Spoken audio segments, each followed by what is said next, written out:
सुप्रभात। कुत्सित विचारों से उद्वेलित मन, कुत्सित विचारों से उद्वेलित मन, यह हमारी आज की साधना आध्यात्मिक चर्चा का विषय।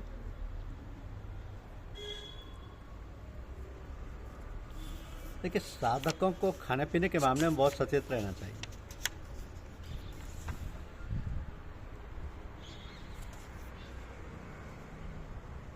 हर कहीं हर किसी के यहाँ खाने पीने से बचना चाहिए, खास तौर से दावतों में खाना पीना, क्योंकि जैसा अन्न खाया जाता है मन पर वैसा ही असर होता है। एक महात्मा जी की बात है, वो केवल दूध ही पीते थे, अन्न फल वगैरह कुछ भी नहीं खाते थे, और योगाभ्यास, आसन, प्राणायाम, धारणा, ध्यान आदि का अभ्यास करते थे। एकांत में रहते थे, बहुत संयमी थे, और लोगों से मिलना जुलना भी नहीं होता था। इतना सब कुछ होते हुए भी एक दिन उनका मन बहुत चंचल हो गया और अनेक प्रकार के कुत्सित विचार और भावनाएं उनके मन को उद्वेलित करने लगी।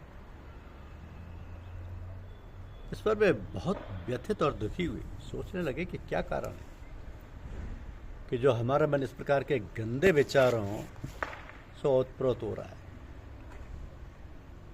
और सोचने समझने के बाद उन्होंने विचार किया कि वे ना तो किसी से मिले, ना किसी स्त्री का दर्शन किया, ना ही मन में किसी का चिंतन किया। फिर क्या बात है जो ऐसी दशा हमारी हो रही है। तो अंत में सोचा, हो ना हो ये दूध जो हम पीते हैं इसी में कुछ दोष है।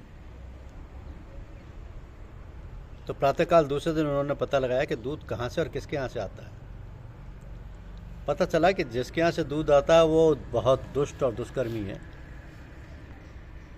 इस कारण उस दूध में उसके दुहते वक्त हाथों का स्पर्श होने से दूध में वो प्रभाव और दुर्गुण आ गया, और उसके पीने से उनके अंतर हृदय में ऐसी हलचल मच गई।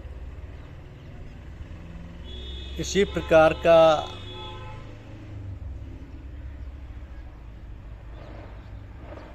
आनंद रामायण में भी एक प्रसंग आया।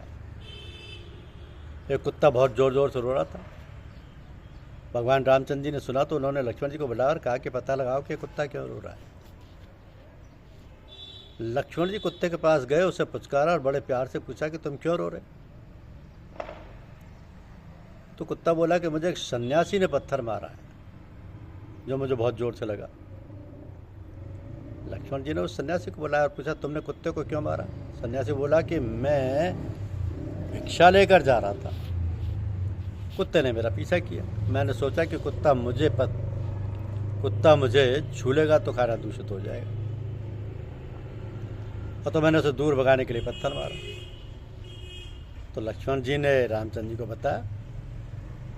उन्होंने सन्यासी को बुलाकर कहा, तुमने सन्यास लेने में शीघ्रता बढ़ती है। कुत्ता तो पशु है, तुम अभी मन से सन्यासी नहीं हो पाए हो। तो कुत्ता जो भी दंड देगा तुम्हें वो भोगना पड़ेगा। उन्होंने कुत्ते से कहा कि तुम सन्यासी को जो भी दंड दोगे उसे भोगना पड़ेगा। बोलो क्या दंड दे रहे हो। कुत्ता बोला कि हे प्रभु, सन्यासी को किसी ऐसे मंदिर का महंत बना दीजिए जिसमें लाखों की आय हो। तो जो लोग ये सुन रहे थे वो सभी सोचने लगे, ये कुत्ता दंड दे रहा है या पुरस्कार। कुत्ते ने कहा, भाई मैं अपने पिछले जन्म में एक बड़े मंदिर का पुजारी और महंत था, उसका उपयोग मैंने अपने भोग विलास में किया, जिसके फलस्वरूप मुझे कुत्ते का जन्म लेना पड़ा और पत्थर की मार भी खानी पड़ी। तो मंदिर के चढ़ावे में सभी प्रकार का धन इत्यादि आता है। ना जाने किस भाव से कैसे कैसे लोग चढ़ावा करते हैं, और ये चढ़ावा भगवान के लिए होता है। उसका उपयोग तो परोपकार में, गरीब निर्धन लोगों की ज़रूरतों में करना चाहिए, अपने ऐशो आराम और भोग विलास में नहीं। तो साधकों को, गर्गस्थी वाले लोगों को अपने रहन सहन, खान पान में बड़ी सावधानी बरतनी चाहिए। मंदिर के पुजारी तो केवल भगवान के पूजा पाठ और मंदिर की देखरेख साथ संभाल में ही लगे रहते हैं। फिर भी यदि वे अपने भोग विलास और ऐशो आराम में लिप्त हो जाएं और देवताओं के धन संपत्ति का इस प्रकार दुरुपयोग करें तो फिर कुत्ता बनना पड़ेगा, या जैसी भी वृत्ति होगी और भी दुर्गति हो सकती है। तो सावधान होकर संसार के व्यवहार, शुद्ध आचार विचार का पालन करो ताकि अधोगति में न जाना पड़े। यह मनुष्य जन्म बड़े भाग्य से मिला है। इस जन्म में यदि आध्यात्मिक कमाई ना की, जब तब पूजा पाठ भक्ति आदि तन मन धन से ना किया तो पछताना पड़ेगा। जब जीवन समाप्त हो गया, बुढ़ापा आ गया, तो फिर तो पछताना ही पड़ेगा। तो अभी इसी समय से सावधान हो जाओ और सारे कामकाज भगवद अर्पण बुद्धि से भगवान का सब कुछ समझकर भगवान के लिए ही करो। भगवान के लिए ही करो, क्योंकि सभी लोग सभी आदर्शों, सभी आदेशों का पूर्णतः पालन नहीं कर पाते, क्योंकि अपनी सामर्थ्य और शक्ति के अनुसार वो जो कुछ भी करते हैं गुरुदेव की आज्ञा अनुसार होना चाहिए। गुरुदेव ये देखते रहते हैं कि कौन कब किस समय कैसा कार्य कर रहा है।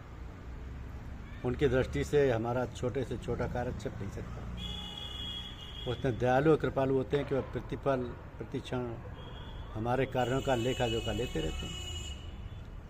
और फिर भले ही हम उनसे दूर हों, वे सजग और सावधान रहकर हमारे सारे क्रियाकलापों को निर्बाध गति से निरखते परखते रहते हैं।